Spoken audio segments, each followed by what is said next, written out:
Bueno, pues para los que no me conozcáis, yo soy de Sabiñánigo toda la vida, veo muchas caras conocidas, me llamo Jorge Brunet y tampoco quiero dar la chapa, pero bueno, voy a empezar un poco diciendo cuál es mi trayectoria para que veáis que no soy un chico raro que ha venido de yo que sé dónde, sino que soy de toda la vida de aquí de Sabiñánigo. Estudié en el Colegio Montecorona, también tuve la suerte de poder hacer uso de la Escuela de Idiomas de Sabiñánigo y del Conservatorio. Y luego pasé al IEL San Alberto Magno, donde hice el bachillerato de Ciencias. Os diría que tuve dudas cuando quise pasar a la universidad, pero mentiría porque yo siempre he tenido muy claro que me gustaba la informática y es por ello que decidí irme a Pamplona a estudiar el grado en Ingeniería Informática, en concreto a la UPNA, a la Universidad Pública de Navarra. Y hice una breve estancia de Erasmus en una universidad de Países Bajos, cerca de Rotterdam, que se llama TU Delft. Y cuando terminé, pues hace un año y medio, decidí seguir formándome con el máster en Ingeniería Informática. Además, con la gran suerte y honor de tener la beca Carlos López Otín por el Ayuntamiento de Sabiñánigo. Y bueno, he hecho prácticas en un par de empresas que serían Neuraptic y Veridas, las dos trabajan en el ámbito de la inteligencia artificial, así que aunque no sea el mayor experto en inteligencia artificial, creo que os puedo dar unas pinceladas de lo que es en esta presentación.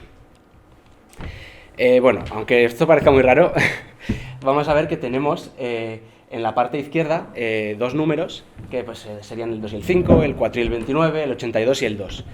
Esa es nuestra entrada, es lo que nosotros tenemos, y queremos conseguir lo de la parte derecha, que serían el 7, el 33 y el 84. Y queremos que un ordenador consiga hacer esto. ¿Cómo lo conseguimos? Pues muy fácil. Simplemente tenemos que sumar los dos números. 2 más 5 es 7, 4 más 29 es 33 y así. Entonces, esto es un problema muy fácil de resolver para un ordenador. En este caso, pues nuestra entrada sería un 5, un 4 y un 2, y nuestra salida que queremos conseguir sería un 25, un 16 y un 4. Para esto, pues nuevamente es muy sencillo. Simplemente tenemos que elevar al cuadrado el número y tenemos ya el problema resuelto. Pero ¿qué pasa si nuestra entrada son imágenes de animales y queremos clasificarlos entre perros y gatos? ¿Cómo le explicamos al ordenador lo que es un perro y lo que es un gato? No es algo fácil de hacer. Efectivamente, el ordenador no es capaz de hacer esta tarea y tenemos que buscar una forma. Se ve un poco como despacio, pero se ve. Tenemos que buscar una forma de enseñarle al ordenador a resolver este problema, porque el ordenador sabe hacer millones y millones de sumas por segundo, millones y millones de multiplicaciones, de restas, pero tampoco le pidas mucho más. Entonces lo que vamos a tener son unos datos que llamamos datos de entrenamiento. En este caso serían imágenes de animales para las cuales ya le decimos, este es un perro, este es un gato y el último es un perro. Esos serían nuestros datos de entrenamiento, porque queremos entrenar al ordenador para que sepa resolver este problema. Con estos datos lo que vamos a hacer es aprender un modelo de inteligencia artificial. ¿Qué es un modelo de inteligencia artificial? Pues muy fácil, es un programa que cuando tú le das una imagen nueva te sabe decir si es un gato o es un perro. ¿Y qué es esto de aprendizaje? ¿Cómo aprende el ordenador? Pues bueno, siento decepcionaros, pero es con muchas matemáticas. Aunque en el día a día los informáticos no trabajamos con ecuaciones, con derivadas, sino que eso es lo que viene detrás de todo el razonamiento.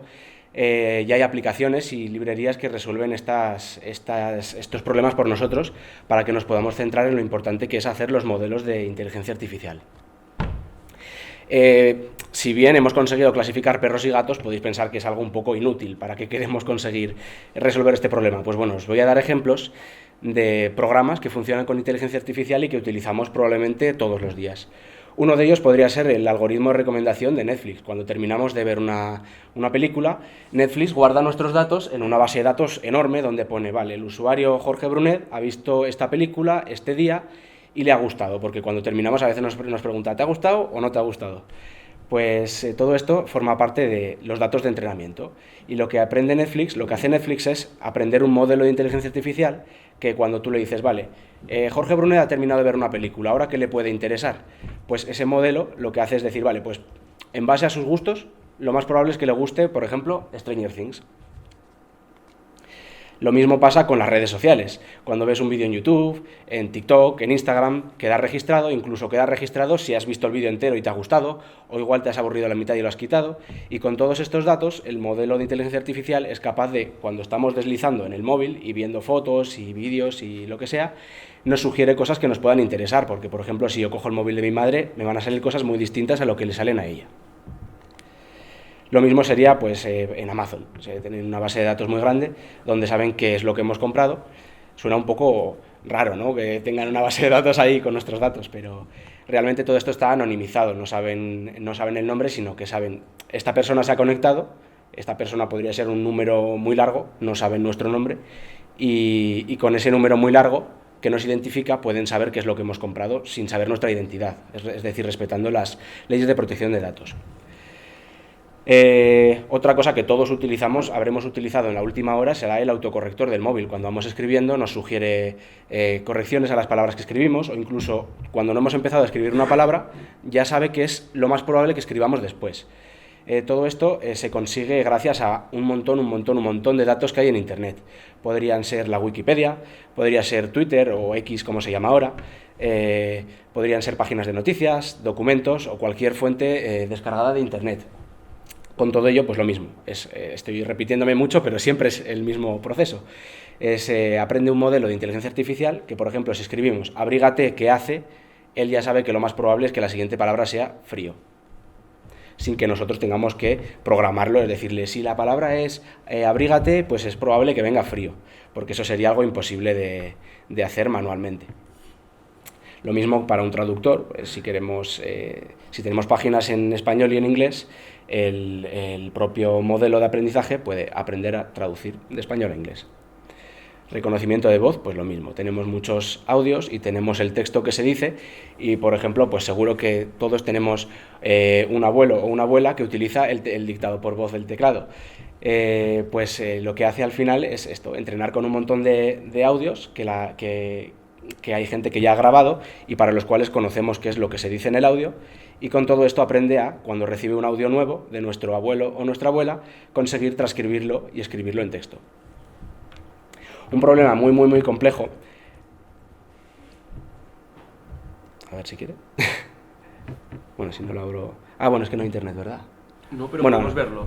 No te preocupes. Es simplemente un vídeo donde se ve un coche conduciendo solo, que es un problema muy novedoso, un problema muy difícil de resolver porque hay muchas tareas que afrontar, como pueden ser reconocer las señales, reconocer las líneas de los carriles, ver si tenemos que ir a la izquierda o a la derecha, y realmente es un problema...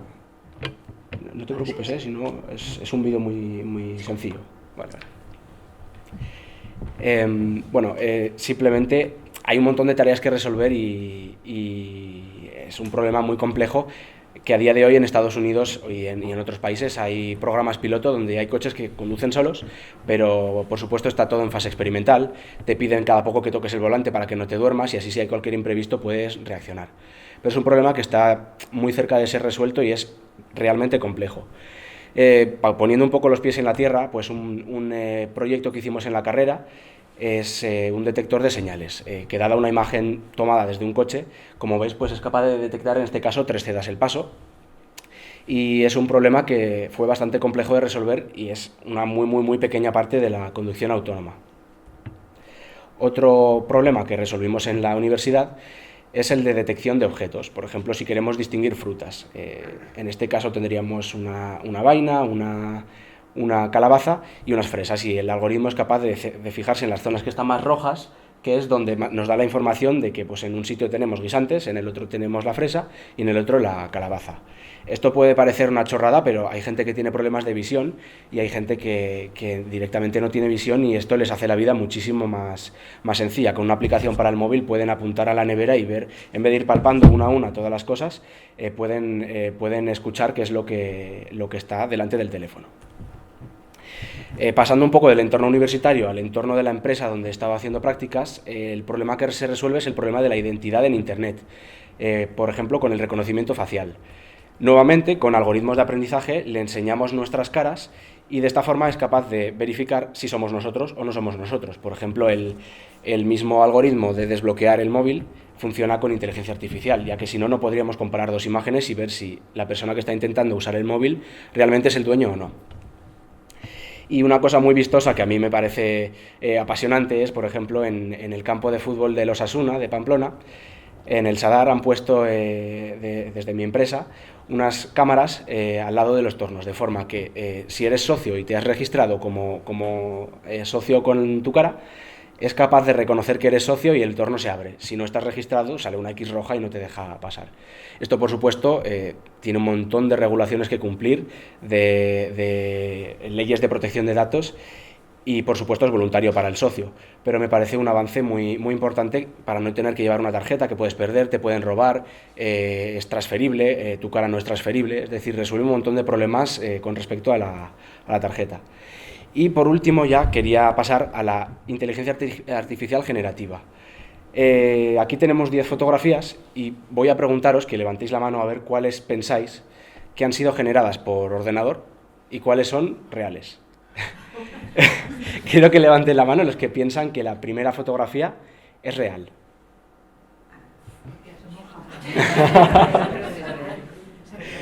Es decir, los que habéis levantado la mano, ¿creéis que esa persona existe de verdad y le hemos sacado una foto y la hemos puesto ahí? Pues no. Lo mismo para la segunda fotografía. ¿Qué pensáis? ¿Esa persona es real o no es real? Ahora no. ¿Alguien levanta la mano? Tampoco es real. La tercera, esta, puede que tenga... A mí me da la sensación como de que tiene más arrugas en la zona de las comisuras, tiene el pelo más desordenado, puede parecer una foto real. ¿A alguien le parece una foto real? Creo que lo vamos entendiendo, ¿no? Las 10 fotografías están generadas con inteligencia artificial y, de hecho, bueno, nuevamente no tenemos conexión a internet, pero esta página web que pone ahí, thispersondoesnotexist.com, si entramos, cada vez que recarguemos la página va a salir una cara totalmente nueva y no es que coja sus ojos, mi nariz, su boca, no, se la inventa desde cero, es algo totalmente inédito. A ver. Vale. Esto es algo que es muy reciente y vamos a ver ahora la comparación de 3 modelos. Uno se llama DALL-E, pronunciado en inglés, en referencia obviamente a Salvador Dalí. El siguiente es la versión 2 y el siguiente es la versión 3. DALL-E salió en el año 2021, DALL-E 2 salió en el año 2022 y DALL-E 3 salió hace 2 semanas. Y vais a ver el salto de magnitud en la calidad de las fotos que hay de uno a otro. Como veis, si le pedimos que nos dibuje, que se imagine un iPhone gigante andando por una calle concurrida. Ese es el texto que le hemos dado a la inteligencia artificial. En el primer caso, bueno, nos da resultados que pueden ser, pues decimos, vale, sí, hay un iPhone, está en una calle, pero hay cosas raras, hay edificios un poco deformados. Si pasamos al segundo modelo, ya nos da una imagen mucho más grande, con más calidad, más resolución, pero lo mismo, sigue habiendo algún coche que tiene una ventana donde no toca, no tiene ruedas. Sin embargo, la inteligencia artificial que ha salido este año es algo asombroso y nos genera esta ilustración, para la cual un diseñador gráfico igual se podría haber pegado horas, un día, 2 días, y la inteligencia artificial lo genera en apenas 5 o 10 segundos. Vamos a ver más ejemplos. En este caso es Chulu, que es un personaje de alguna película que ni siquiera conozco, en Barrio Sésamo. Esto es la versión de 2021, hace solo 2 años. Esta es la versión del año pasado, donde podría ser perfectamente una fotografía hecha por un equipo de marketing. Y esta es la versión de este año, donde los detalles son asombrosos, hay iluminación, hay colores, y como veis, sabe cómo es la cara de Coco, sabe cómo es la cara de ese personaje de Chulu, y sabe plasmarlo todo en una fotografía sin recoger recortes de un sitio y de otro y juntarlos, es todo completamente nuevo. Vamos a ver un ejemplo más, que es un robot en el océano en el estilo de David Hardy, que debe ser un pintor, se conoce. En este caso, pues bueno, los primeros resultados, lo mismo, están bien, es un robot, está en un mar, pero son imágenes muy pequeñas, poca calidad, hay cosas raras que decimos, ¿esto qué es? En el segundo caso ya es algo muy realista, pero el tercer caso coge incluso el estilo del pintor David Hardy y es capaz de hacernos esta ilustración que podría estar perfectamente en un póster de inteligencia artificial, podría estar en un póster de robótica, e incluso en un concurso de arte. Y por último, como os he prometido con el título de la ponencia, vamos a hablar de ChatGPT. Muchos lo conoceréis, algunos lo habréis usado. Es una herramienta que tú puedes escribirle y te contesta. El funcionamiento es muy sencillo. GPT-2, en este caso, vamos a hacer lo mismo, una comparativa para que veáis lo rápido que avanza este campo. Es un modelo que salió en 2019 y que dejó asombrados a todos los científicos que estaban estudiando esta materia. Le decíamos, explícame qué es la computación cuántica como si tuviera 5 años. Y nos contesta, celes de la comida, para el muy de la comida de los pueblos. Y el están no es un más con el sí, como están más con el sí. Bueno, vemos que no tiene mucho sentido. ¿Por qué era algo tan novedoso y por qué sorprendió a la gente, a los investigadores, si no tiene sentido lo que está diciendo? Pues porque aprendía más o menos las estructuras de las frases, utilizaba verbos al lado de sustantivos, utilizaba una estructura que podría acercarse a lo que es el lenguaje natural. En el caso de GPT-3 es un modelo que salió en 2021 y le decimos lo mismo, explícame la computación cuántica como si fuera un niño de 5 años. Y nos contesta, en la computación tradicional usamos una serie de bits binarios, que son 0 o 1. En la computación cuántica usamos bits cuadráticos o qubits, que son 0 o 1 o ambos. Bueno, ya vemos que funciona mucho mejor, es capaz de explicarnos lo que es sin ni siquiera darle ninguna página web como referencia ni ningún elemento. Y por último tenemos GPT-4, que ha salido en el último año. De momento solo está como versión de pago, es decir, si alguno de vosotros utilizáis ChatGPT de forma gratuita, estáis utilizando GPT 3.5, es como un modelo que está a medio caballo entre uno y otro. Si pagáis, creo que son 10 o 20 euros al mes, tenéis GPT-4, tiene acceso a Internet, puede generar imágenes con ayuda de DALL-E, puede leer imágenes, por ejemplo, si le pasas una foto de un problema de matemáticas, igual te lo resuelve y todo. Y bueno, no os voy a leer la respuesta porque es muy similar, es similar a GPT-3, pero lo mismo, eso, tiene muchas más capacidades, puede ver imágenes, puede generar imágenes, puede conectarse a Internet para hacer búsquedas y así que la información que nos dé esté más contrastada. Y bueno, para terminar he hecho un pequeño poema, me ha hecho ilusión hacer un poema y lo voy a leer, ¿vale? En Sabiñánigo, cada año, un encuentro se celebra. Jóvenes de distintos rincones, sus conocimientos comparten. Estudiantes apasionados, por sus materias se entregan, sabiendo que el aprendizaje es el tesoro que los llena. Sastres de la ciencia, con sus trajes de sabiduría, astrónomos, biólogos, ingenieros en su esencia, botánicos e informáticos, en su diversidad brillan, investigando y aprendiendo con gran diligencia. Susurran secretos, los amantes del saber, observan los misterios que el mundo les da, navegan por los libros, sin descansar. Hoy y siempre su pasión no se detendrá, ocultando el temor, siguen su camino, y en su búsqueda constante, el futuro es su destino. ¿Alguien se lo ha creído? ¿Quién ha hecho este poema? ChatGPT. Y, de hecho, yo soy ingeniero, a mí pues, este poema no sería capaz de escribirlo. Efectivamente, pues le he pedido que me escriba un poema y me ha contestado con esto. Pero, si os fijáis, hay un pequeño detalle más. Y es que le he dicho, una tarea que para un humano nos costaría horas y horas resolver, nos daría un dolor de cabeza. Le he dicho, quiero que la primera letra de cada verso forme el acrónimo EJES de Encuentro de Jóvenes, Encuentro de Jóvenes Estudiantes de Sabiñánigo. EJES, Sabi, son hoy. Y efectivamente, cada verso empieza con las letras haciendo el acrónimo EJES, Sabi, son hoy. ¿Alguien habría sido capaz de resolver esta tarea en 10 segundos? Pues ChatGPT sí, así que démosle un aplauso y muchas gracias.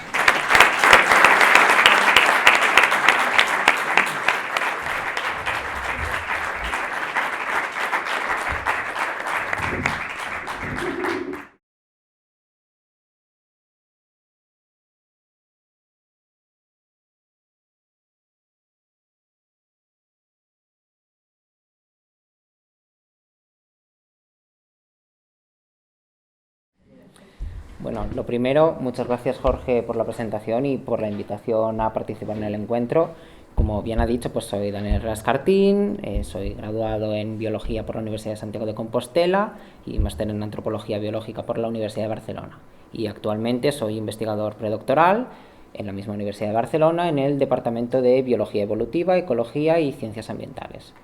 Bueno, también, al igual que Jorge, estudié en el Colegio Montecorona y realicé la estancia del instituto en el Instituto Montecorona también, arriba en el San Alberto Magno, perdón. Oh.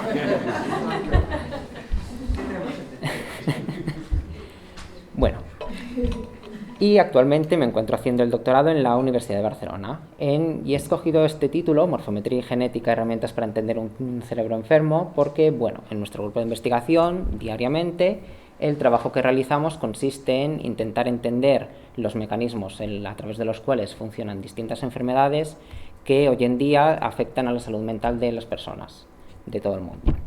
Y para ello, bueno, estas enfermedades pueden ser muy variadas, pero yo me voy a centrar en esta explicación en las que son mi fuente de interés y mi especialización, que son los trastornos psicóticos.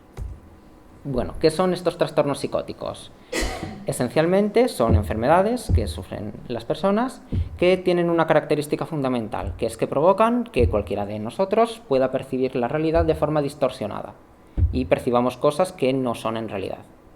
Se caracterizan principalmente por dos síntomas fundamentales: delirios por un lado y alucinaciones por otro lado. ¿Qué son estos dos síntomas? Bueno, el que tal vez estéis todos más acostumbrados y hayáis oído alguna vez son las alucinaciones, que esencialmente son sensaciones falsas. Pueden ser de diversos tipos: sensaciones auditivas, de escuchar cosas; sensaciones táctiles, pues notar que alguien te toca el brazo o la pierna y que no haya nadie alrededor; o sensaciones orales, por ejemplo, que notes un sabor extraño en la boca, metálico, de algo que no has comido; o lo más habitual, alucinaciones visuales, de ver cosas que en realidad no existen, pues un objeto moviéndose, las mesas que se deforman, etc. También el otro síntoma son los delirios, que también son muy característicos de este tipo de trastornos, pero no tan conocidos tal vez, y son simplemente creencias falsas e irracionales, a las que, por mucha evidencia que se presente, no reaccionan. Por ejemplo, ¿qué puede ser? Que la policía te persigue y ha puesto micrófonos por toda tu casa, o que la televisión te está mandando mensajes a través de tu programa favorito, mensajes que solo tú puedes entender, o una creencia tan irracional pero tan sencilla a la vez como que si saltas por la ventana puedes volar. Y probablemente un paciente que sufra uno de estos tipos de delirios, si salta por la ventana y se hace daño, probablemente piense no que no puede volar, sino simplemente que no lo ha intentado lo suficiente y vuelva a subir y vuelva a saltar. Hoy en día sabemos que estos dos síntomas son los más característicos de este tipo de trastornos, pero no actúan como bloques aislados donde una enfermedad es estrictamente distinta de otra, sino que hoy en día sabemos que es una escala más o menos continua. Tenemos en un lado, en un extremo, individuos que tienen muy poquitos de estos síntomas, e incluso pueden llegar a pasar desapercibidos. Hay personas que, teniendo en algún momento estos delirios o estas alucinaciones, pasan desapercibidas, porque al ser de poca intensidad no las reconocen como algo extraño. Un sonido, estás tranquilamente en tu casa y oyes algún sonido, pues pueden ser perfectamente los vecinos, quién sabe, moviendo un mueble, puede ser. Tenemos también el otro extremo, el extremo opuesto, alucinaciones y delirios muy fuertes, que pueden llegar a ser un impedimento severo en la vida de una persona. Y en este extremo de la distribución, tenemos la esquizofrenia, que es tal vez el ejemplo más clásico y paradigmático de este tipo de trastornos. La esquizofrenia es, en contra de lo que se cree, no es especialmente rara, afecta a 1 de cada 100 personas. Para que nos hagamos a la idea, miré los datos del censo de Sabiñánigo del 2021, creo que era, y estaba la población de Sabiñánigo en torno a 9.300, 400 personas. Esos son 94 personas, son más de los alumnos que había en cualquiera de mis años de instituto, en mi mismo año, para que nos hagamos una idea. Aparece también en torno a los 20-25 años, justo en el momento en el que una persona se incorpora al trabajo y a la vida adulta. Y con una pequeña diferencia entre hombres y mujeres. Suele aparecer más habitualmente en el caso de los hombres. Para que nos hagamos a la idea de hasta qué punto esta enfermedad puede ser un impedimento para la vida de las personas, he traído aquí 3 datos que son sencillos pero que reflejan muy bien cómo es la vida de estas personas. Pues, para empezar, tienen una esperanza de vida de entre 13 y 15 años menos que una persona que no padece este tipo de enfermedades. Para que nos hagamos una idea, si en España más o menos la esperanza de vida está en torno a 85-83 años, estas personas suelen vivir de media unos 70-72 por ahí. Y la mayoría de veces con una vida muy asociada a muchas conductas de riesgo y dañinas para la propia persona.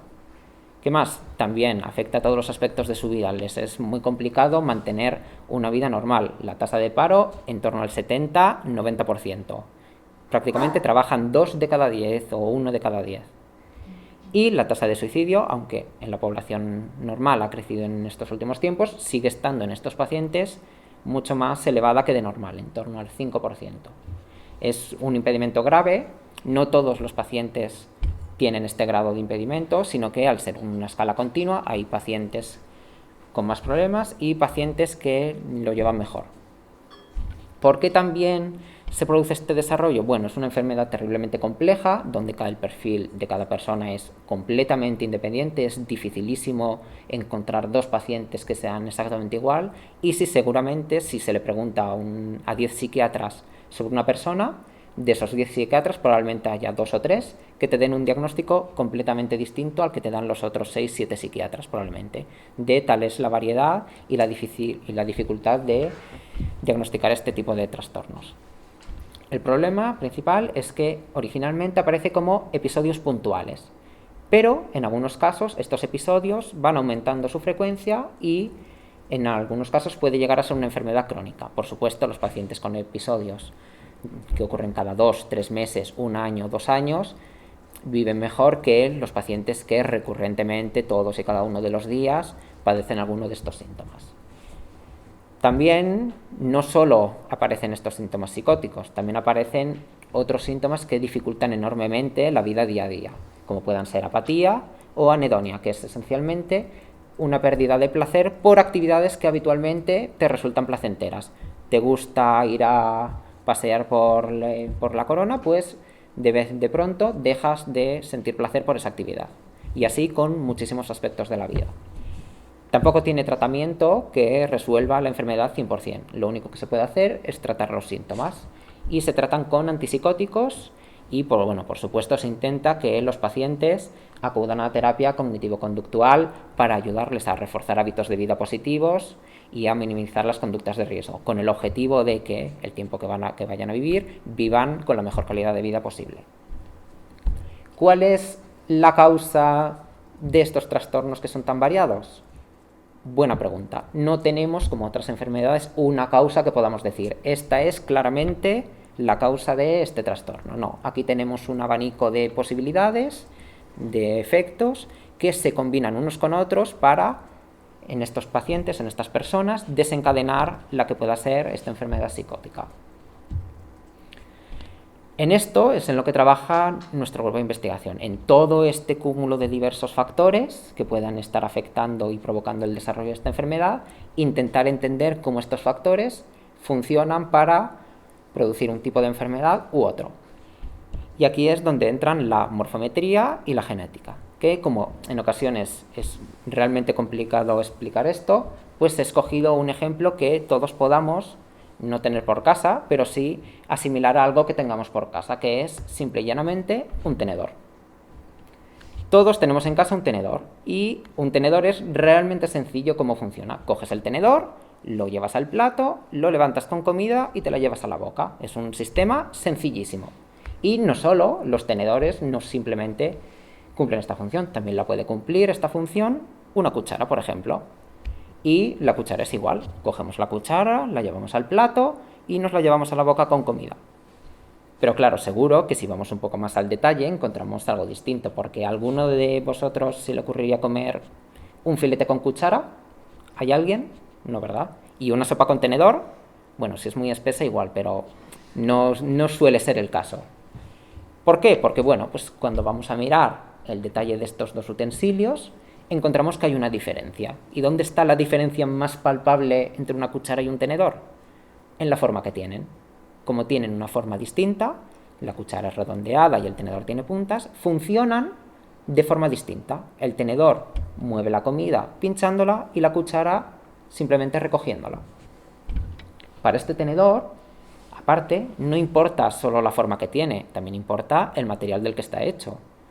La mayoría de tenedores que tengamos en casa pueden ser, habitualmente, madera, acero inoxidable, plástico podemos tener, pero si yo cogiese este papel, este folleto, y recortase un tenedor y intentase comer con él, seguramente no funcionaría o le tendría que poner muchísimos esfuerzos para conseguir pinchar algo. ¿Por qué? Claramente el material del que está hecho no permite que ese tenedor cumpla su función. Así que, ¿qué tenemos en este tenedor? Dos aspectos que son la forma y el material con el que está hecho, que juntos se combinan para dar origen a esta función. Igual que distintos factores se combinan en el cerebro de una persona para determinar cómo funciona. Y hemos visto que en el cerebro pues también hay diferencias de forma entre un cerebro y otro y del material en el que están hechos. El material es la genética, es el ADN que tenemos cada uno de nosotros, y la forma puede variar entre unos y otros. Pero este material y esta forma en realidad ya está presente en su mayor parte cuando nacemos. Pero la enfermedad de este tipo, estos trastornos, aparecen, he dicho antes, a los 20-25 años. ¿Por qué hay esta diferencia? ¿Y aparecen de forma abrupta? Bueno, hoy en día sabemos que no. Sabemos que esto en realidad no aparece de forma abrupta. Siempre hay alguna señal que poco a poco va avisando. ¿Y por qué es esto? Porque el cerebro, no sé si lo sabéis, pero a diferencia de la mayoría de nuestros órganos, el cerebro no está completamente formado cuando nacemos. La mayoría de nuestros órganos son completamente maduros. Un bebé cuando nace puede respirar perfectamente con sus pulmones y su corazón late y bombea sangre perfectamente. El cerebro también es completamente funcional, pero no ha acabado de madurar, porque si lo pensamos, los niños aprenden. Para que un niño aprenda, el cerebro en un aspecto u en otro tiene que ir cambiando. Y por tanto, el cerebro cambia desde que se empieza a formar durante el embarazo hasta bien entrada la edad adulta. Los procesos del cerebro van cambiando, no siempre es el mismo proceso. Pues al principio influye cuántas células crecen y cómo crecen, luego cómo se conectan estas células, luego cuántas neuronas se mantienen. Pero todos estos procesos van cambiando hasta que suelen finalizar en torno a los 25-30 años, que se parece sospechosamente a la edad en la que aparecen estos trastornos. Durante toda nuestra vida se van acumulando distintos eventos, como si fuésemos un vaso. Un vaso está hecho, una vez más, de distintos materiales y tiene distinta forma. En unos vasos cabe más agua y en otras cabe menos agua. Y somos como un vaso que se va llenando gota a gota, gota a gota, gota a gota, dependiendo de cuántas gotas caigan y de cómo de grandes sean estas gotas, puede el vaso llenarse, no llenarse o, en algunos casos, como pues estos, llegar a desbordarse. ¿Qué son estos eventos simbolizados aquí simplemente en la línea de tiempo con un rayo? Pues pueden ser eventos de muy diverso tipo. Durante el embarazo, por ejemplo, ¿qué eventos pueden llegar a afectar al niño en un futuro? Pues, por ejemplo, eventos que conocemos todos o cosas como, por ejemplo, el consumo de alcohol durante el embarazo puede llegar a afectar. Durante la infancia y la adolescencia, el maltrato infantil, el acoso en el colegio puede influir, mudarte a otro país, cambiar de colegio tiene efectos. Durante la adolescencia sabemos que hay drogas también cuyo consumo predispone enormemente a padecer este tipo de trastornos. Y todo eso son estas gotas que se van sumando poco a poco durante el desarrollo. ¿Qué hacemos nosotros en nuestro grupo de investigación exactamente? Bueno, analizamos esta forma y este material, esta genética, para ver cómo se desarrollan y cómo es cada paciente y cada persona respecto a estas características. Supongo que la mayoría de vosotros os habréis hecho en algún momento de vuestra vida una resonancia magnética. Os ponen en esta máquina horrible y estáis una hora escuchando una ruidera terrible, pero bueno, aporta una cantidad de información enorme.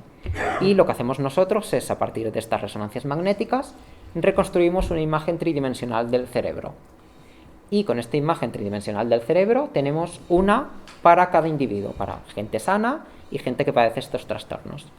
Y lo que es genial es que con esta imagen tridimensional podemos separarla en partes y mirar a ver qué partes cambian. ¿Es todo el cerebro que está cambiando o son partes concretas y específicas del cerebro las que van cambiando para dar origen a estos trastornos? Porque claro, trastornos mentales y problemas hay muchos, pero no todos son iguales, con lo cual hay ciertos aspectos de estas enfermedades que cambian de una forma u otra. Por ejemplo, en estos casos, delirios y alucinaciones, ¿qué son?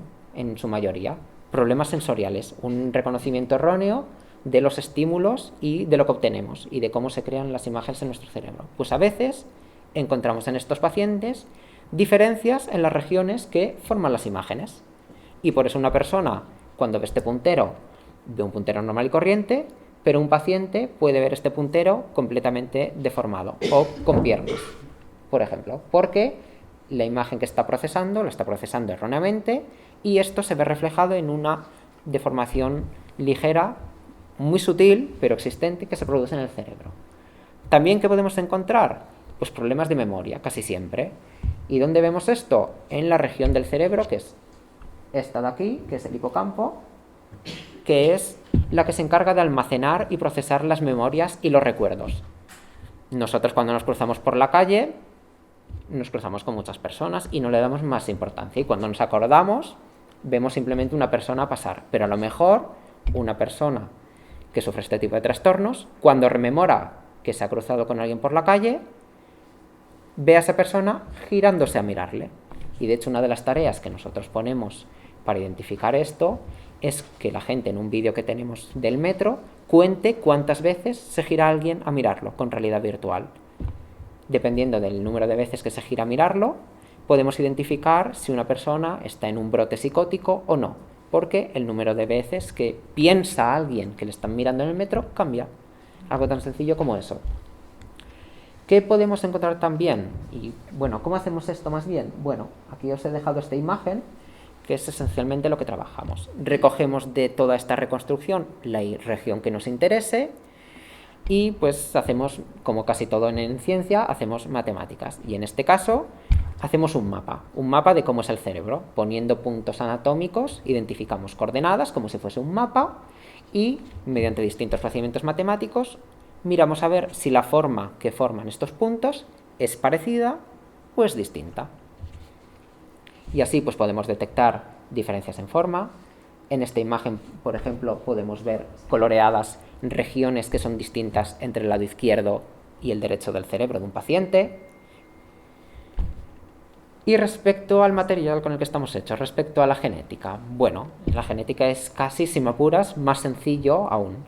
Tomamos una muestra, simplemente una muestra de sangre, igual que cuando va cualquiera al médico le toma una muestra de sangre, o más aún sencillo, un bastoncillo con saliva. Supongo que ya sabréis todos, estaréis muy acostumbrados después de 3 años a cómo se toman las muestras para una PCR, supongo, pues exactamente igual. A partir de esa muestra, igual que con las PCRs que se realizan, extraemos el ADN, el material genético, toda la información que determina absolutamente todo o casi todas las características que tenemos las personas, y con esa información genética buscamos cosas, buscamos saber cuáles son las cosas distintas que encontramos entre una persona sana y una persona que está oyendo voces. No es fácil, no encontramos muchas cosas, porque, como os he comentado al principio, son muchísimos factores los que intervienen y normalmente no encontramos una causa única, enorme, que nos explique casi todo lo que está pasando, sino que simplemente encontramos habitualmente pequeñas pinceladas, pequeños detalles, que por sí solos ninguno determinaría que una persona desarrollase una enfermedad de este tipo, pero que juntos, en algunos casos, acaban desarrollando esta enfermedad. ¿Qué podemos encontrar? Por ejemplo, pues encontramos, aquí no sé si se ve muy bien, pero hay 3 colores, encontramos muchas cosas, muchas variaciones en el ADN, la información genética, que en realidad no son propias de los pacientes, sino que las tenemos todo el mundo. Parte de estas variaciones están en gente que tiene trastornos psicóticos, pero estarán en la mayoría de los que estamos aquí. Hay otras que son más raras. Habitualmente, cuanto más rara es la variación que estamos encontrando, más efecto tiene, pero menos abundante es. Y así llegamos hasta casos muy clásicos de familias que tienen, que no sé si igual conocéis algún caso, de familias en las que por algo ciertas enfermedades son mucho más abundantes, porque estas enfermedades, la mayoría se pueden transmitir, parte de padres a hijos, con lo cual no es raro que variantes muy raras pues las encontremos en las familias en distintas personas. El tío no sé qué, que le pasaba no sé qué, el padre, el abuelo, la madre, un hermano, porque la mayoría de estas enfermedades son muy distintas unas de otras, pero las bases comunes son un poco distintas. Y con todo esto, con toda esta información que recogemos, me alegra mucho que hayamos tenido justo antes la charla de Jorge, porque bueno, para que veáis que no todo es cosas problemáticas y que causen desasosiego, pues con toda esta información que recogemos, que es una cantidad abrumadora de información, pues intentamos combinarla con inteligencia artificial y distintos algoritmos. ¿Para qué? Porque bueno, nosotros con toda esta cantidad de información, 5 millones de variantes en el ADN y información tridimensional de cerebros de 100 personas, pues puedes volverte loco para encontrar algo a simple vista.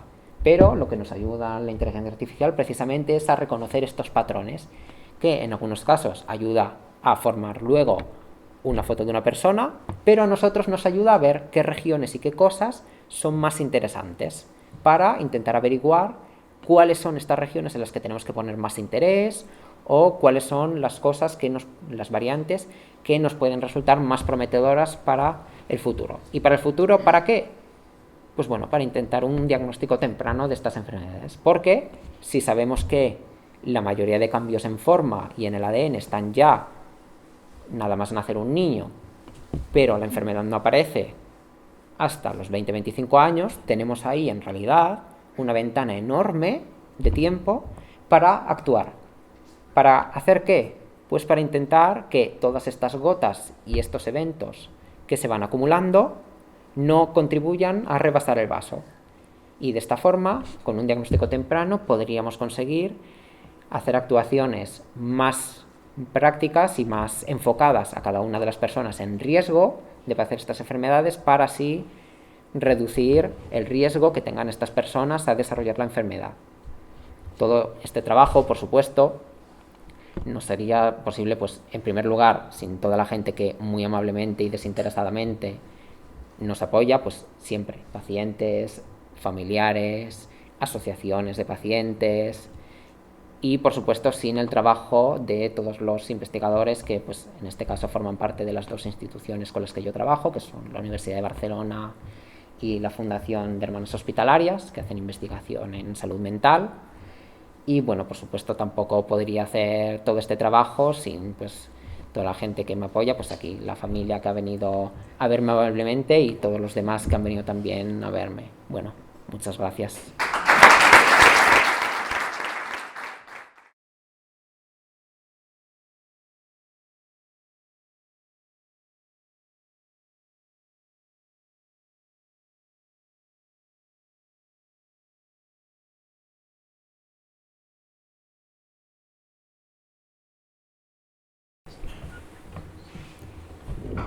Vale. Hola, buenas tardes a todos. Yo soy Cristina Castán.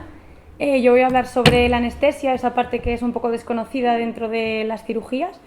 Casi todos los que estáis aquí o habéis pasado por manos de un anestesiólogo o en algún momento pasaréis. ¿Vale? No tiene por qué ser malo. Entonces, bueno, como el resto de mis compañeros, yo soy de aquí de Sabiñánigo, estudié aquí en el Monte Corona, el bachiller lo hice en el Instituto San Alberto Magno y luego me fui a Zaragoza, donde estudié la carrera de medicina a los 6 años y luego, bueno, siguiendo el curso de cómo está aquí organizado el sistema sanitario, hice el examen MIR, que es el que te da acceso a poder realizar una especialidad médica. Yo después de este examen elegí la especialidad de anestesiología, reanimación y terapéutica del dolor, que la estoy realizando en el Hospital Valdebrón de Barcelona. Actualmente hago el último año, el cuarto año, antes de obtener el título de especialista. Entonces, yo en esta charla voy a hablar de los diferentes tipos de anestesia para intentar explicaros un poco en qué consiste cada uno y un poco del papel del anestesiólogo, que pues eso, habitualmente la gente no sabe muy bien qué hace, ¿no? El anestesista está allí y ya está. Entonces, al final, el objetivo de una anestesia es que se pueda realizar una cirugía, ¿no? Consiste un poco en engañar al cuerpo. Una cirugía es una agresión, a veces más que otras, ¿no? Es una agresión muy importante al organismo, entonces tenemos que engañarle, ¿no? Intentar que no note nada, digamos. Entonces, pues para esto iré explicando luego los distintos tipos de anestesia. no hay anestesia sin cirugía, ¿vale? Y también es el avance de la anestesia lo que ha ido permitiendo que los procedimientos quirúrgicos cada vez sean más complejos y se puedan realizar en pacientes más frágiles.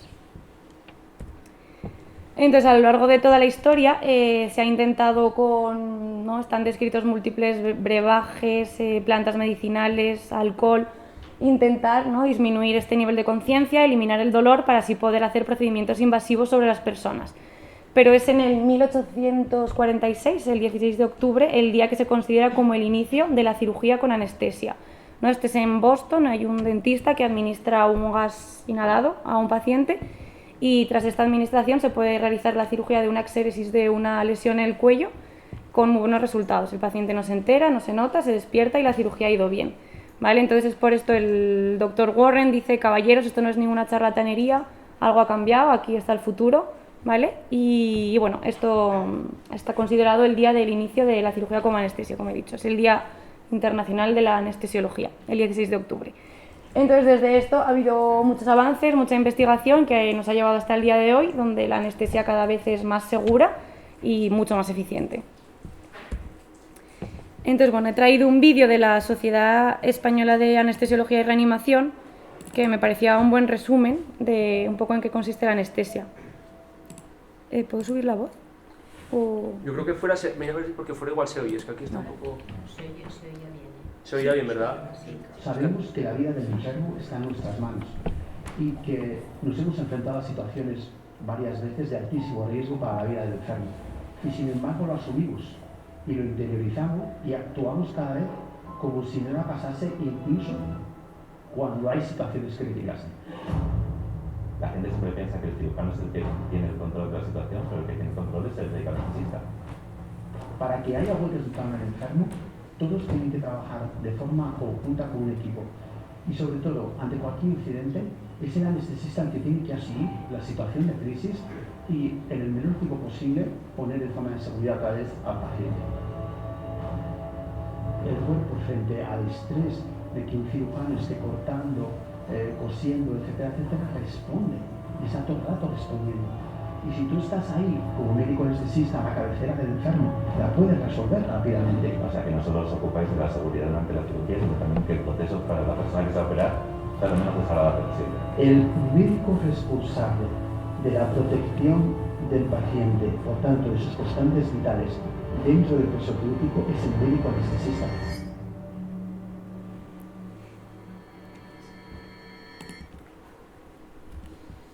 Bueno, es un vídeo así un poco que le da un suspense, un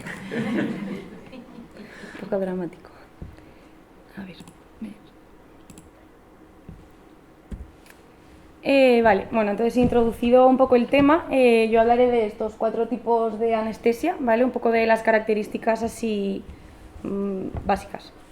Vale, por un lado tenemos la anestesia local, ¿vale? La más sencilla, la que todo el mundo conoce, que consiste en la eliminación de la sensibilidad de una pequeña zona del cuerpo. Es decir, tú administras anestésico local aquí y se duerme esta zona de aquí, ¿vale? Este tipo de anestesia es realizada por múltiples especialistas, desde dentistas, médicos de familia, cirujanos, ¿vale? Y para esto utilizamos anestésicos locales. Hay diversos tipos y, bueno, lo que nos tenemos que fijar es en el tiempo de inicio de acción, es decir, cuánto tiempo tardas hasta que empiece a hacer acción y la duración de este, ¿vale? En función del procedimiento que se quiere hacer. Luego tenemos la anestesia locorregional, que este tipo de anestesia ya es más específica de los anestesiólogos, si bien también hay otros especialistas como traumatólogos, rehabilitadores, fisioterapeutas que la utilizan.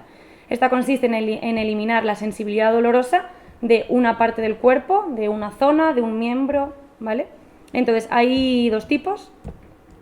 Por un lado tenemos la anestesia troncular, ¿vale? La anestesia troncular consiste en eliminar la sensibilidad de un territorio nervioso, ¿vale? Para esto tenemos que localizar el nervio, inyectar anestésico local alrededor de este nervio y de esta manera conseguiremos que toda la zona inervada por este nervio esté dormida. Para explicarlo un poco más, ¿vale? Por ejemplo, si queremos hacernos una cirugía de una mano, ¿vale? Por la anatomía que tienes que saberte, tú sabes que la mano está inervada por 4 nervios diferentes. Entonces, si conseguimos dormir estos 4 nervios, conseguiremos dormir toda la extremidad, ¿vale? En el caso de una mano, sabemos que se encuentran aquí a nivel axilar, ¿vale? Entonces utilizaríamos un ecógrafo, se puede hacer sin ecógrafo, pero con un ecógrafo es más seguro y más fácil, Entonces utilizaríamos un ecógrafo, ¿vale? Entonces lo colocaríamos aquí a nivel de la axila,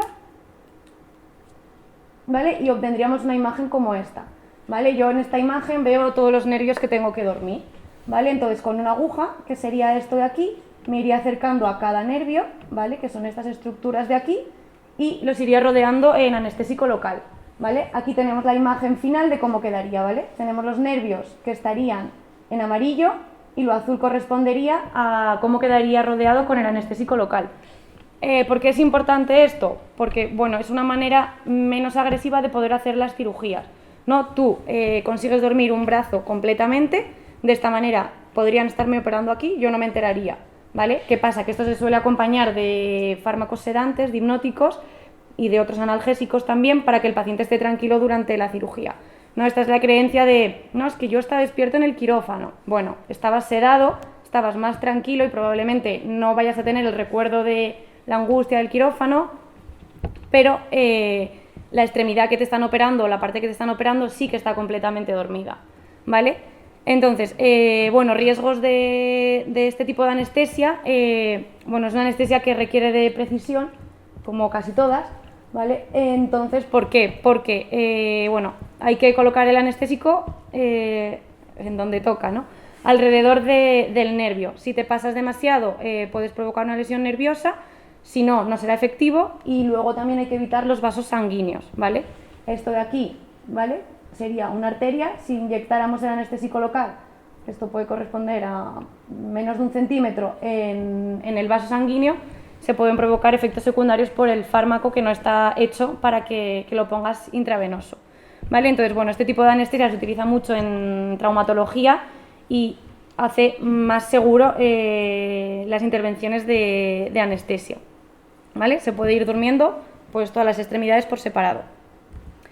Luego tenemos la anestesia neuroaxial, que consiste en bloquear el impulso nervioso a nivel de la médula espinal, ¿vale? Este tipo de anestesia es más sonada por la anestesia epidural, famosa en los partos, descrita por primera vez además en 1921 por un médico de Huesca, Fidel Pagés, ¿vale? Entonces yo respecto a este tipo de anestesia quería explicar la diferencia, ¿vale? Entre dos tipos dentro de la neuroaxial. A nivel de la médula hay dos tipos, ¿vale? Entonces, bueno, aquí vemos la imagen, estos serían los cuerpos vertebrales, ¿vale? Y aquí detrás tenemos las apófisis espinosas, que es lo que todos nos podemos tocar detrás en la columna, ¿vale? Entonces nosotros tendríamos que introducir la aguja entre dos cuerpos vertebrales. Entonces, ¿se me oye bien si me giro? Sí, sí, sí. Lo naranja correspondería al canal medular, ¿vale? Por aquí pasa la médula espinal con sus nervios. Entonces, si nosotros introducimos la aguja hasta el canal medular e inyectamos el anestésico en el canal medular, en lo naranja, ¿vale? Ya que estamos en la médula, está bañada en un líquido, nosotros al poner ahí el anestésico, la médula se duerme por completo. ¿Qué quiere decir esto? Se duerme toda la parte sensitiva, las fibras sensitivas que transmiten el dolor, pero también se duermen las fibras motoras, es decir, tú dejas de sentir y no te puedes mover, ¿vale? En cambio, en la anestesia epidural sería al inicio lo mismo, ¿vale? Introduciríamos por aquí la aguja, pero no tendríamos que llegar hasta el canal medular, ¿vale? Tendríamos que quedarnos un espacio por fuera. Entonces, de esta manera, al colocar el anestésico aquí, no provocaríamos un bloqueo tan completo. Es decir, por difusión, el anestésico pasaría al canal medular y solamente dormiríamos la parte sensitiva, pero no la parte motora. Esto es muy beneficioso para un parto, por ejemplo, porque estás quitando el dolor, pero permites que la mujer siga teniendo la fuerza necesaria también para el proceso del parto y las contracciones. Vale, entonces es por esto que es la técnica de analgesia para el trabajo de parto. En cambio, como he dicho, el otro tipo de anestesia, la intradural, te bloquearía por completo, ¿no? Si te quieren operar una cadera, no solo necesitamos quitar la sensación del dolor, tampoco queremos que el paciente se mueva, ¿vale? Entonces dormiríamos por completo de cintura para abajo. En función del nivel en el que pinchas, consigues que esto sea más alto o más bajo, ¿vale? Entonces, bueno, el riesgo de este tipo de anestesia que todo el mundo se le pasa por la cabeza es el riesgo de me puedo quedar parapléjico, ¿no? Porque al final la médula espinal relacionas y piensas en eso. Bueno, la médula espinal en sí, los nervios verdaderos, solamente llegan hasta los niveles lumbares altos, ¿vale? Y nosotros solemos pinchar en los niveles lumbares más bajos. Por lo tanto, es bastante complejo que te equivoques tanto para poder provocar una lesión nerviosa.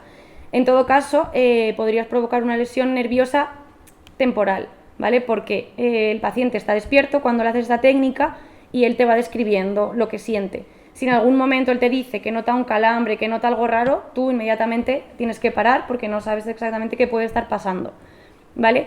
La incidencia de lesiones medulares, lesiones nerviosas después de este tipo de anestesias casi no existe. O sea, hay casos descritos, pero es prácticamente imposible, ¿vale?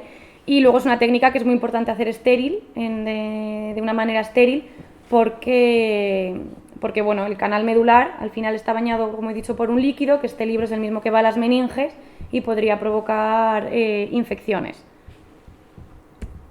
Luego tenemos la sedación, ¿vale? La sedación consiste en la disminución del nivel de conciencia.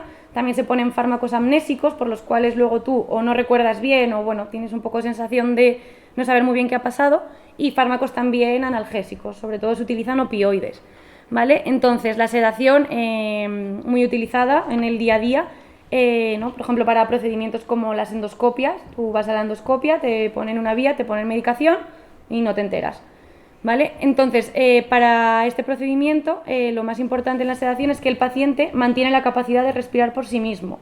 Esto, como explicaré después, es una gran diferencia respecto a una anestesia general, ¿vale? Entonces el objetivo de la sedación es que el paciente esté tranquilo, relajado, puede ser más profunda o menos profunda en función del procedimiento al que se someta, pero el paciente debe respirar por sí solo. Y ya por último tenemos la anestesia general, ¿no? Pues ya sí que es como lo más sonado. Entonces la anestesia general engloba la hipnosis, es decir, la pérdida de conciencia, el dormirte, la analgesia y la relajación muscular. Para conseguir estos tres factores utilizamos fármacos tanto endovenosos como inhalatorios mediante mascarillas. Entonces es importante decir que no puede haber hipnosis sin analgesia. ¿Por qué? Porque tú puedes estar dormido, pero sientes el dolor igual, ¿no? Tú puedes ver a alguien dormido, pero si tú no estás poniendo fármacos para controlar el dolor, sus constantes vitales van a variar mucho, ¿no? Te aumentaría mucho la frecuencia cardíaca, mucho la hipertensión.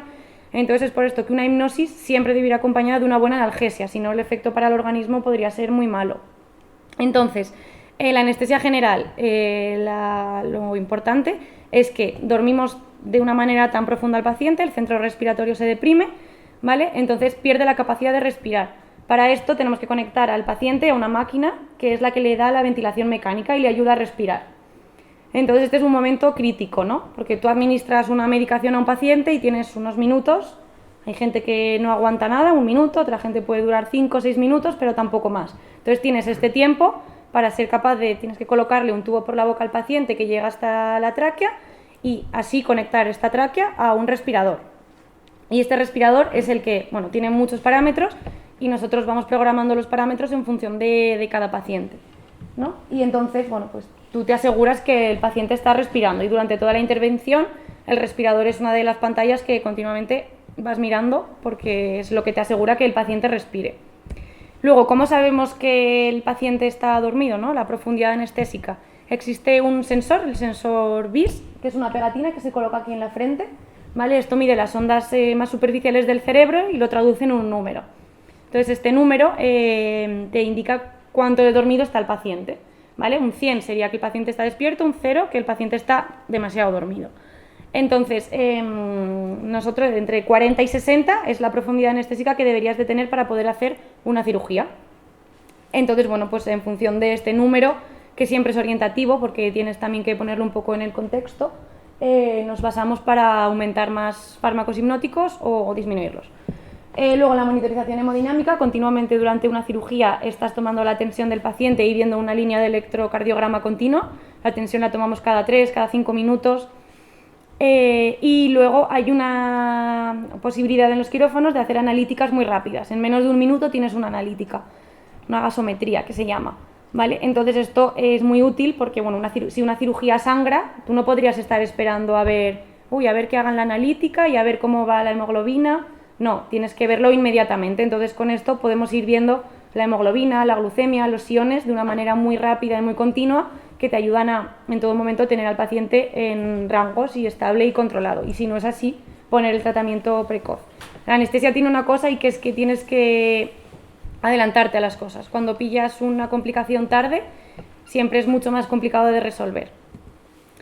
Y luego está la farmacología, ¿no? La farmacología y su dosificación. Debemos conocer muy bien todos los fármacos que utilizamos, bueno, porque todo fármaco tiene contraindicaciones, efectos adversos, y en función del estado de salud de cada persona, de cómo, ¿no? De si tiene bien el riñón, si tiene bien el corazón, si tiene bien el pulmón, hay fármacos que podemos utilizar o que no, o que hay que cambiar las dosis. Entonces, ¿qué es lo necesario para poder hacer un plan anestésico, para poder decidir qué tipo de anestesia vamos a hacer en cada paciente, qué fármacos vamos a utilizar, cómo, y todo esto? Se necesita hacer un preoperatorio, ¿no? Por esto se suele tener la imagen del anestesista como el médico que me ve antes de la cirugía. Bueno, pues esto es muy importante. Esto a nosotros nos da mucha información, ¿vale? Para luego actuar en consecuencia. Solemos pedir analíticas, electros, radiografías, en función de la cirugía, si es muy compleja, si es cardíaca, pues un ecocardiograma, pruebas funcionales respiratorias. Y entonces, pues conociendo el estado de salud previo del paciente, debemos conocer también el procedimiento quirúrgico, en qué consiste y un poco las fases que tiene.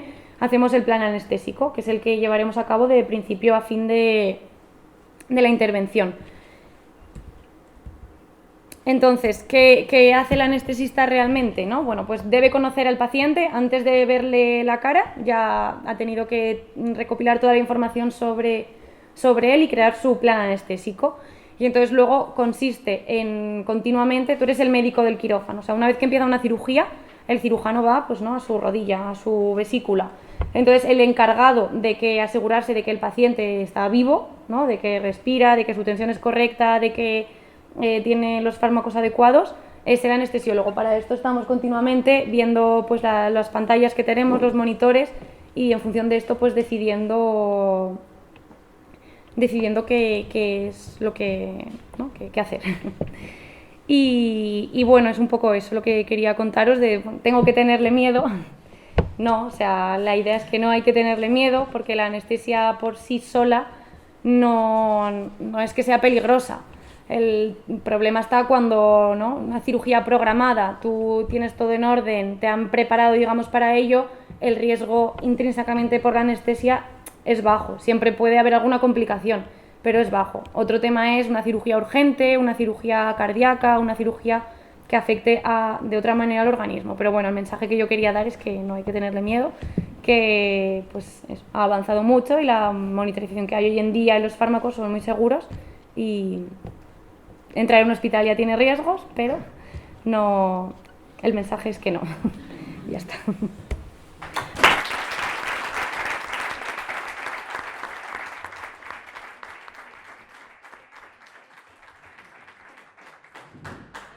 Muchas gracias, Cristina.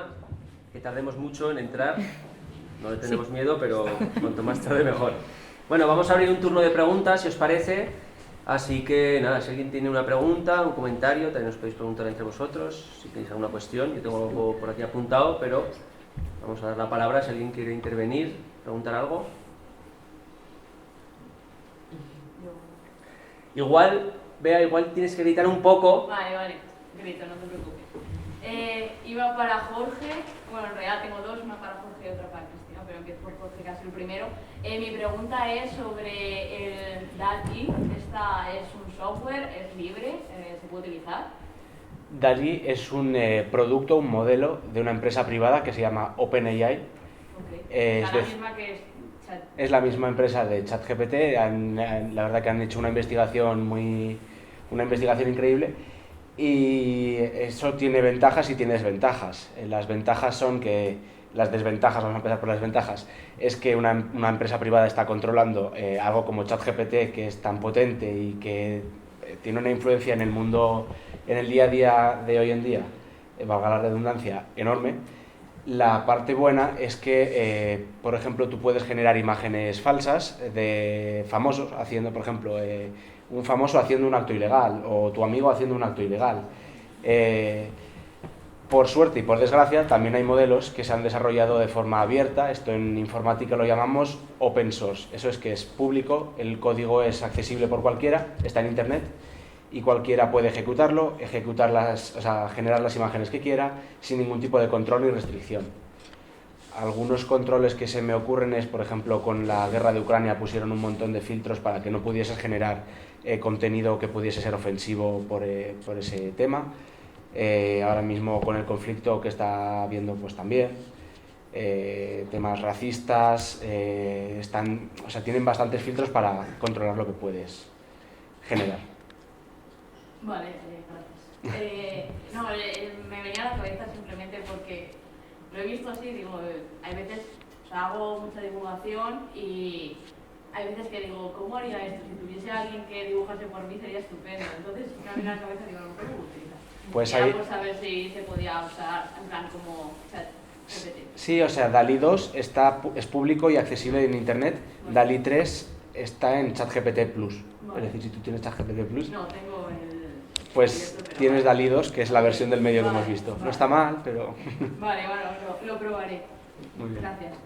Y la pregunta que era para ti, Cristina, es un poco más un comentario que me ha venido a la cabeza y es, tú cuando ves las series de médicos, porque me ha gustado mucho esta parte de quien controla qué pasa ahí dentro es el médico anestesista, entonces estaba intentando pensar en series de médicos, si salen los médicos anestesistas o qué. No, siempre es el cirujano. El cirujano hace de cirujano, de enfermero, de anestesista, de todo, siempre. Por eso, entonces me ha hecho mucha gracia porque me ha venido a la cabeza esto de que está como el cirujano intentando arreglar las cosas y a lo mejor sois más. Sí, de hecho, siempre hay comunicación y tienes que saber, porque la complicación quirúrgica, obviamente es él quien la ve primero, pero continuamente tiene que haber comunicación tanto de nosotros a ellos, de oye, mejor, ¿no? Están haciendo, por ejemplo, una cirugía de laparoscopia y el paciente no lo puede tolerar, esto tiene unos efectos secundarios y no lo puede tolerar, entonces tú les dices, hasta aquí, quitan la laparoscopia y abren y la hacen abierta, por ejemplo. Entonces estás todo el rato en comunicación, digamos, pero en realidad hay un telón, yo si no me asomo ni los veo. ¿Tenemos otra pregunta por allá? Sí, yo a Daniel le preguntaría qué parte del cerebro tendría afectada una persona que no tiene capacidad de reproducir imágenes. Probablemente tendría varias zonas afectadas o, dependiendo del procedimiento de visualización de imagen, podrían ser diversas causas. Podría tener, por ejemplo, alterado toda la parte sensorial de cómo se reciben y se procesan las imágenes, o podría tener alteradas las regiones que relacionan los conceptos y las imágenes, que esté viendo la imagen perfectamente pero no pueda asociarla a un concepto que tenga almacenado en la memoria. Pueden ser diversas causas y más en algo tan complejo como pueda ser un reconocimiento de imagen. Sí. Para Dani también. Estás investigando el cerebro, ves lo que pasa allí, más o menos. Tenemos la idea no es lo que ocurre, que las enfermedades mentales, la esquizofrenia, claro, son enfermedades que ya no tienen solución una vez que aparecen. ¿Tú crees que la investigación puede llegar a poder curar estas enfermedades? Pregunta complicada. Espero que sí. Pero desde luego es una tarea titánica porque tampoco sabemos mucha información al respecto de estas enfermedades. No es como otras enfermedades que llevan muchísimo más tiempo de investigación, porque aparte estas enfermedades siempre han ido asociadas a un estigma. Y este estigma siempre, al final, tira hacia atrás la investigación y el desarrollo. Y por tanto es realmente complicado, porque aún así, aun con toda la información que tenemos, estamos siempre en etapas muy tempranas del desarrollo.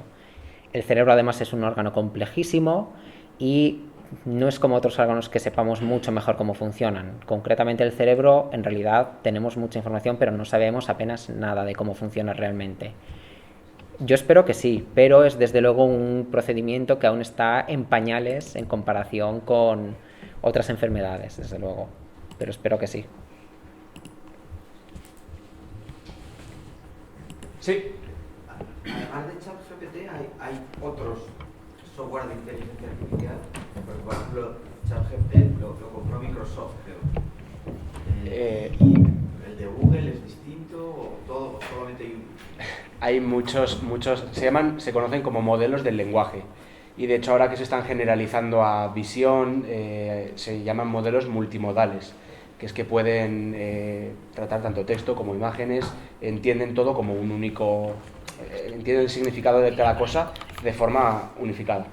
Y hay muchos modelos de lenguaje, uno es el de Google, se llama BART, otro es el de OpenAI, que es ChatGPT, y Microsoft efectivamente tiene mucha inversión en OpenAI, pero no es la misma empresa. Y también hay modelos abiertos. Por ejemplo, Facebook, la empresa de Facebook que se llama Meta, tiene un modelo que se llama Llama y es un modelo abierto que utilizamos mucho la gente que experimentamos con este tipo de modelos porque podemos descargárnoslo en nuestro propio ordenador, o a veces son ordenadores muy potentes, y puedes experimentar con ellos.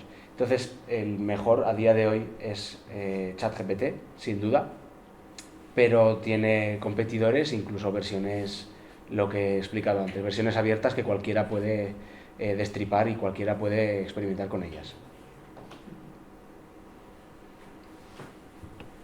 Estaba pensando que relacionado entre tu discurso y el de Dani, que mientras la inteligencia artificial sea una herramienta, está muy bien, pero si hay que darle esos datos de entrenamiento de los que hablabas y está generando ilustraciones, ¿no significa que está tomando contenido de ilustradores que ya han hecho ese trabajo y ahora está suplantándolos de alguna manera utilizando sus propios recursos? Un momento. Y entonces me preguntaba si estás sometido a algún tipo de consultoría moral. Eso es un debate ético enorme que hay abierto ahora mismo. Realmente la inteligencia artificial en ningún momento está sacando una parte de una fotografía ni una parte de otra. Simplemente es como si tú lees, por ejemplo, lo vamos a enfocar de cara a la generación de texto, como si tú lees muchos libros, en base a eso aprendes a hablar, aprendes figuras retóricas, aprendes un montón de elementos y de patrones que te permiten crear tu propio libro. Realmente no estás plagiando a los libros que has leído. Igual sí que puedes coger pequeños motivos, pequeños elementos, pero realmente no estás plagiando. Pero sí que hay un debate ético muy grande abierto en torno a eso, porque hay cosas que son de libre acceso en Internet y cualquier cosa que sea de libre acceso en Internet lo puede utilizar para entrenar una inteligencia artificial. O sea, es muy peliagudo. Yo tengo una pregunta. Sí. Para Daniel. De la gente con esquizofrenia, no sé si es fácil la respuesta, ¿qué porcentaje no ha consumido drogas? No tengo los datos exactamente en la mano, no sabría decirte. Es que yo todos los casos que he visto, siempre hay un antecedente de consumo de tóxicos. Sabemos que Alguno el consumo, que el consumo es muy habitual, y más porque no es fácil identificar el punto en el que empiezan los primeros síntomas. Ya que ¿por qué empiezan igual a consumir, no? Claro. Es complicado identificar el punto en la mayoría de estos pacientes entre los puntos en los que se inicia el trastorno y asociarlos con el consumo de drogas. En ocasiones, por supuesto, el paciente a veces que te dice que claramente es antecedente el consumo de drogas y se desarrolla con posterioridad, pero es complicado, porque además muchos de estos pacientes, sobre todo la más habitual es cannabis, que es la droga que se ha encontrado más en asociación, es muy complicado, porque tampoco es un consumo muy habitual. En realidad nosotros cuando reclutamos pacientes no nos encontramos un consumo constante y habitual de cannabis. De hecho son muchos los pacientes que han consumido alguna vez y lo han dejado, o que consumen de forma muy ocasional. En ocasiones trazar ese punto de diferencia es complicado. Sí que es verdad que muchas veces es concurrente. Las personas que padecen este trastorno consumen drogas y no solo cannabis, sino una enorme variedad de drogas. Pero no es complicado determinar si uno es causa de la otra o no. Vale. ¿Alguna cuestión más? ¿Preguntas? Sí. ¿El fentanilo en España? ¿Puedes comentarlo, Cristina? ¿El qué quieres decir? Hemos oído tantas cosas. Bueno, el fentanilo es un opioide sintético que dentro de un hospital se utiliza a diario. O sea, todas las anestesias o casi todas utilizamos fentanilo. Es el mejor analgésico que existe y pues por eso también todo el tema de las adicciones. bien utilizado es obviamente un fármaco seguro, que no tiene... de eso también hay bastantes estudios del hecho de si por el hecho de utilizar opioides dentro del hospital puede generar algún tipo de adicción a posteriori. Las conclusiones son, en principio, no, porque no se puede, o sea, no por haberlo utilizado en el hospital quiere decir que luego lo vayas a consumir. Entonces, bueno, es como analgésico, es el mejor, tú administras fentanilo y te pueden abrir de arriba abajo y tu cuerpo no se entera. ¿Teníamos otra pregunta por ahí? Sí, yo con respecto a las inteligencias artificiales, has hablado de, por ejemplo, poder solucionar alguna fórmula matemática, que al final es un poco cómo funciona, pero al final siempre son como construcciones de algo que ya se ha estudiado, que se ha visto construcciones humanas. ¿En algún momento tú crees es posible o factible que pueda solucionar problemas que no se hayan solucionado, o sea, que no hayan solucionado los humanos y se lo pueda solucionar una inteligencia artificial? Existen muchos problemas que son enormemente complejos. Se me ocurren dos ejemplos. Uno es el ejemplo que nos ha expuesto Daniel. Existen una gran cantidad de... Bueno, no sé cuántos genes existen en el ADN, no sé qué barbaridad de datos pueden llegar a tener de un paciente, pero si tú quieres detectar patrones que puedan implicar un desarrollo de la esquizofrenia en todos sus pacientes, la inteligencia artificial es capaz de recorrer todos esos datos a una velocidad brutal, encontrar patrones y luego incluso puedes ver, en algunos tipos de modelos, puedes ver por qué ese paciente es propenso a tener esquizofrenia. Podrías hacer, lo llamamos ir hacia atrás, por así decirlo, en la red, y sería ver cuál es la causa de que ese paciente en concreto tenga una alta probabilidad de padecer esquizofrenia. Ese es un caso que sería imposible estudiar a mano el genoma humano.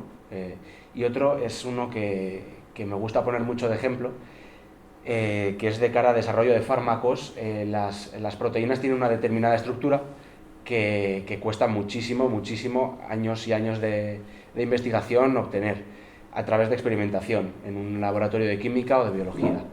Y se hizo un modelo de inteligencia artificial, ahora mismo no te sé decir el nombre, pero es un modelo de inteligencia artificial que predecía, al final todo son predicciones, la estructura de estas proteínas con un acierto, una accuracy, lo llamamos, muy alto. Entonces, lo que hicieron fue, con ese modelo, predecir todas las proteínas que existen actualmente, predecir su estructura y hacerlo público, de forma que cualquier investigador puede utilizar la forma de esas proteínas en sus investigaciones. Esto es algo que, haciéndolo a mano, por así decirlo, habría costado muchísimos años. Es algo realmente un avance muy grande.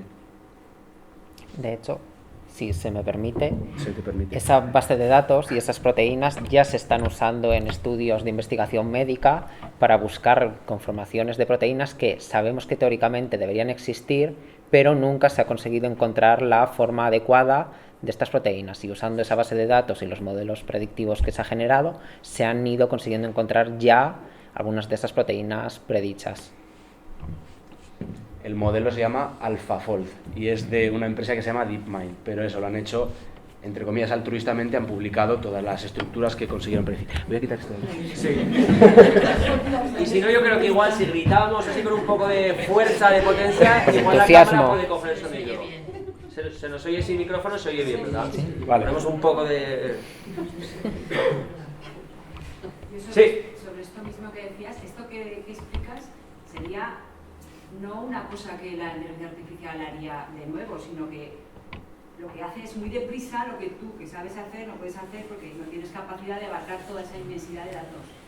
En muchos casos sí, en muchos casos es detectar patrones que te costaría mucho hacer de forma manual. Claro. Muchas veces es directamente imposible porque Pero igual se refería a lo mejor de algo de cero, o sea, digamos arte. Ya no algo de cero, sino que pudiera hacer un análisis. O sea, por ejemplo, una fórmula que aún no se ha encontrado, una fórmula física o cuántica que aún no se ha encontrado solución, que se está investigando, que como él tiene la capacidad de todo lo que, o sea, de todo lo que es la investigación que se ha hecho detrás, pudiera resolverla.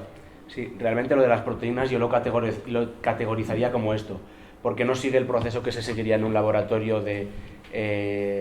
no sé exactamente el proceso porque obviamente no soy ni biólogo ni químico, pero es un proceso de experimentación muy complejo y en este caso lo que hace es predecirlo desde cero, por así decirlo, es decir, formar en su mente de inteligencia artificial esta estructura, con lo cual yo diría que sí.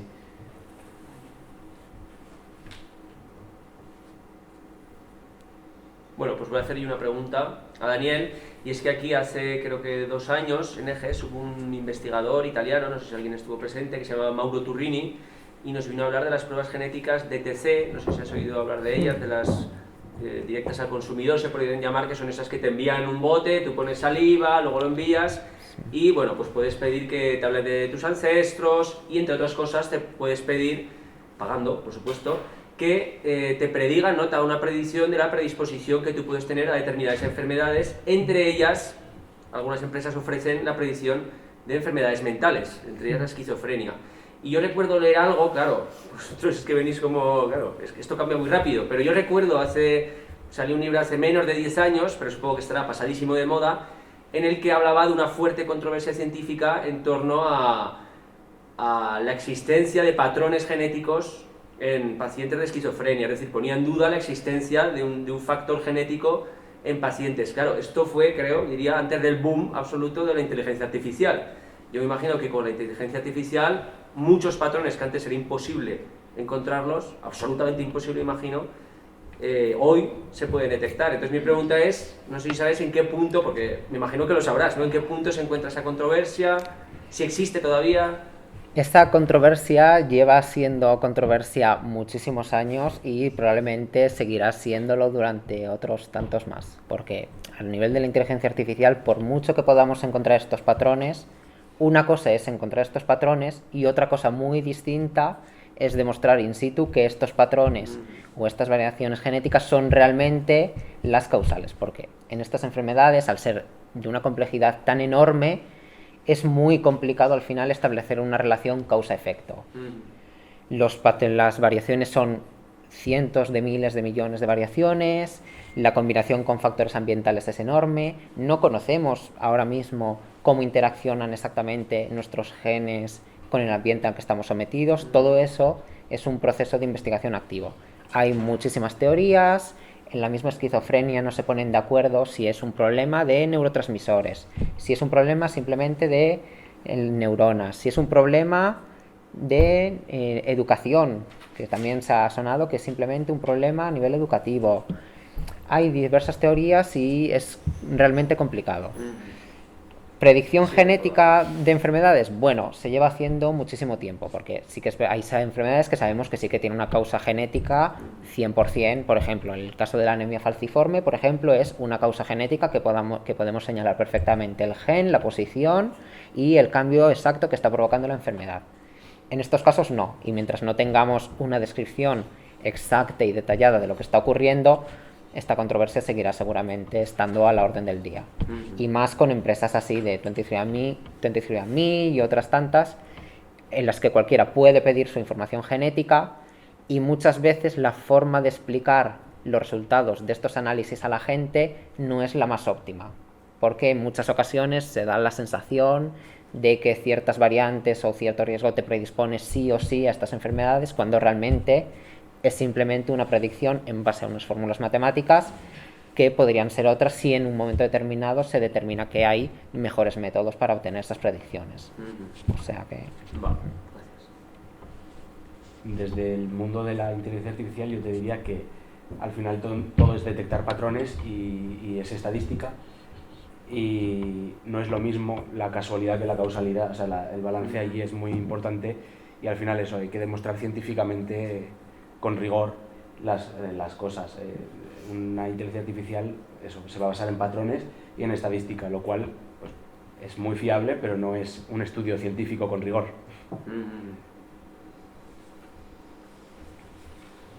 ¿Alguna cuestión más? Sí. Para Dani, en tu universidad, en tu grupo de investigación, claro, tú has hablado de estudiar morfología, ADN, con inteligencia artificial, enfermedades mentales. Pero a partir de ahí hay grupos, compañeros tuyos que estén analizando otras cosas, comportamientos para, yo qué sé, hay algún patrón en los criminales, hay algún patrón que dictamine tu tendencia de voto, no sé. En nuestro caso, que yo sepa, en mi entorno más inmediato no, porque estas cosas habitualmente siempre se hacen desde las facultades de Derecho o de Psicología, en nuestro caso. En nuestro caso sí que tenemos compañeros que están mucho más centrados en sobre todo cómo cuestiones ambientales influyen en este tipo de enfermedades, como factores socioeconómicos, de renta, que al final todas esas cosas sí que pueden condicionar pues criminalidad, sentido de voto, etcétera, pero per se relación directa entre esos factores que mencionas y nuestros trastornos, en general que yo sepa no. Sé que hay grupos que lo hacen, pero en mi entorno inmediato no.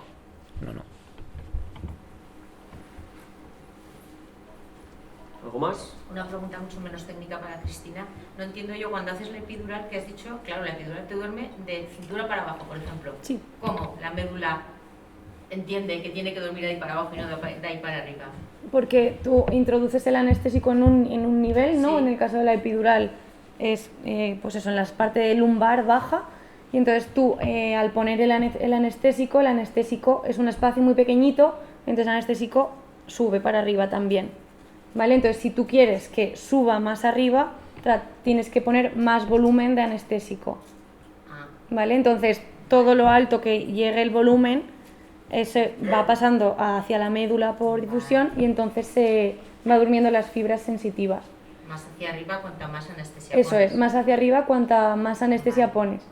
También importa qué fármaco pones, en función de la concentración del fármaco, de qué anestésico es, también duermes más o menos, pero en el caso del nivel depende del volumen que pongas, porque el espacio epidural en sí no existe, sino que lo creamos un poco, y entonces están como dos capas pegadas, un espacio virtual que se dice, y cuando la localizas pones anestésico y se va abriendo, entonces va rellenando y una vez que está relleno lo de abajo va subiendo, digamos.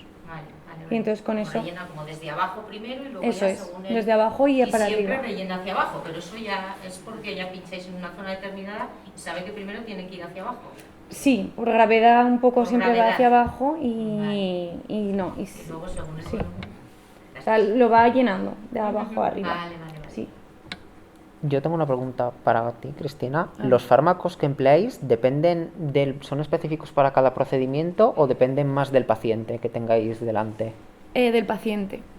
O sea, tu objetivo es hacer una anestesia general para que el paciente esté relajado, sin dolor, ¿no? Con relajación muscular. Entonces hay varios fármacos que te permiten eso y tú los modificas en caso de las condiciones previas del paciente. Vale. Hay fármacos que si está hipotenso no los puedes poner. Si es una cirugía cerebral hay fármacos que están contraindicados porque aumentan la presión endocraneal. Depende más o sea, del propio paciente, excepto en la neuro, que sí que hay que pensar en la neuro.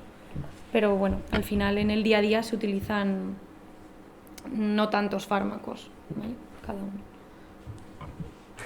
Yo tengo otra pregunta para Cristina. ¿Cómo de avanzado dirías que está el estado del arte del campo de investigación en anestesia? ¿Dirías que queda mucho por perfeccionar y se podría mejorar mucho o crees que ya está a un nivel muy avanzado? A ver, lo que más avanzado está y en lo que se hace más hincapié es en los sistemas de monitorización. Es decir, cada vez se intenta que los sistemas sean más predictores de lo que puede pasar, ¿vale? Entonces en esto sí que desde que yo empecé, pues de vez en cuando enseño, pues ahora ha salido un sistema que midiendo la onda del pulso arterial es capaz de decirte si la tendencia de la tensión, por ejemplo, es hacia abajo. Entonces, antes de que la tensión haya bajado, ya te dice que puede pasar. También sistemas para medir la profundidad anestésica, como que cada vez son más sofisticados. Pero claro, sí, supongo que queda mucho por avanzar aún, pero... ¿Y dirías que se utiliza inteligencia artificial para predecir esa tendencia en algún sistema? Creo que no. Bueno, claro, se usan bases de datos, ¿no? Porque... Buscando trabajo. Sí, porque o sea, muchas... o sea, hay una tecnología que lo que hace es, ¿no? Mide tu onda del pulso, ¿no? Tú tienes que colocar un catéter aquí dentro de la arteria y la va haciendo en una onda. Entonces, en función de los parámetros que se supone que tiene estandarizados, según peso, talla, y así, te dice si esa tendencia es buena o mala. No sé si todo el manejo de datos igual tiene que ver también, no sé. Sí, o sea, hay un campo muy importante de la IA que es la predicción se llaman series temporales. Entonces, en base al histórico vas prediciendo, pues ahora es más probable que le suba la tensión, es más probable que de cara a futuro. Eso, y creo que siempre lo hace comparando patrones previos que tiene de la normalidad, digamos. Vale. Para Cristina, dentro de ese cóctel de anestesia, si es personalizable, las personas que respondemos después de una intervención con unos vómitos exagerados, ¿hay alguna manera de prevenirlo? Sí, y se hace. De hecho, se pone... Hay unas escalas que te indican el riesgo de náuseas posoperatorias y en función de estas escalas pones más fármacos profilácticos, es decir, para evitar que aparezcan o no. Aún así, a veces aparecen. Entonces, esto es porque sí. O sea, ¿es inevitable o es que hay que insistir más? Bueno, o sea, es importante decirlo. Yo, ¿no? Antes de que te operen, dices, siempre que me han operado he tenido muchas náuseas. Y pondrán casi seguro, además, mujer, mediana edad, es habitual. Entonces siempre se suele, tal y como me han enseñado a mí en mi hospital y de mis conocimientos, se ponen varios fármacos para evitar estas náuseas. Aún así, a veces pasan. Y la anestesia no se elimina por el vómito ni nada de esto, simplemente son alteraciones a nivel del centro del vómito que son las que te predisponen y vomitas. Y a veces es muy complicado pararlas, la verdad. Pero bueno, sí que hay fármacos para evitar que aparezcan, pero a veces, aunque lo hagas todo bien, no aparecen igual. Yo tenía una pregunta para Jorge. Pablo ya te ha preguntado un poco por ahí. Él es diseñador industrial, ha mostrado su preocupación por el tema del plagio, de diseños, etc. Yo en un ámbito un poco más mundano, que es la educación, lógicamente ChatGPT es un diamante para los y las estudiantes. Yo eso digo. Yo he oído, no lo he probado, pero he oído que hay algún sistema que detecta en un cierto porcentaje si un texto ha sido escrito o no por ChatGPT. Entonces yo dudo que sea eso así, y si es así, ¿cómo dicen que lo hacen? Claro, ¿cómo se puede hacer eso? O como dice la empresa que... A ver, sí que puede ser que si, por ejemplo, modelos como GPT-3 que eran menos avanzados igual cometen más errores o alguna cosa gramatical que baila un poco y puedes detectar, pero con GPT-4 diría que es prácticamente imposible. Y esto nuevamente, a ver, realmente hay muchos debates éticos en el campo de la inteligencia artificial porque ha explotado y hay tantas cosas que controlar. Uno de ellos es cómo diferenciar lo real de lo falso. Por ejemplo, si yo genero una imagen, hay imágenes de Donald Trump, de Obama, haciendo vete tú a saber qué, y claro, es imposible del todo saber distinguir lo que está generado por una IA o no. Una de las ventajas de las empresas como OpenAI o empresas cerradas que tienen su propio producto y lo controlan es que pueden poner marcas de agua incluso invisibles en las imágenes que generan o poner algún patrón que se pueda detectar luego, pero hay modelos, como os he dicho, abiertos que cualquiera puede utilizar y es prácticamente indetectable y cada día menos, porque los modelos mejoran. Vale, gracias. Bueno, pues si no hay ninguna pregunta más, vamos a hacer un brevísimo descanso, si os parece. Muchísimas gracias, chicos, de verdad, ha sido interesantísimo.